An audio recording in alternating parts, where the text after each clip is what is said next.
টি-20 বিশ্বকাপের আগে বড় হোঁচট খেল বাংলাদেশ দল। যুক্তরাষ্ট্রের বিপক্ষে সিরিজের প্রথম টি-20তে কাছাকাছি গিয়েও হেরেছিল টাইগাররা।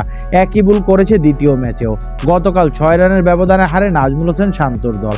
ম্যাচ শেষে সংবাদ সম্মেলনে সাকিব আল হাসান জানান, টি-20 ক্রিকেটে ছোট দল বড় দল বলে কিছু নেই। তিনি বলেন, বিশ্বকাপে কোনো সহজ ম্যাচ নেই। বিশ্বকাপে চাপ থাকবে, নার্ভ ধরে রাখতে হবে। বিশেষ করে টি-20 বিশ্বকাপে সব ম্যাচ গুরুত্বপূর্ণ, কাউকে হালকাভাবে নেওয়ার সুযোগ নেই। সাকিব অবশ্য আলাদা করে কাউকে দোষ দিতে চান না। দলগত খেলা এটি, সবাইকে দায়িত্ব নিতে হবে। এখানে কাউকে দোষ দিতে চাই না আমি।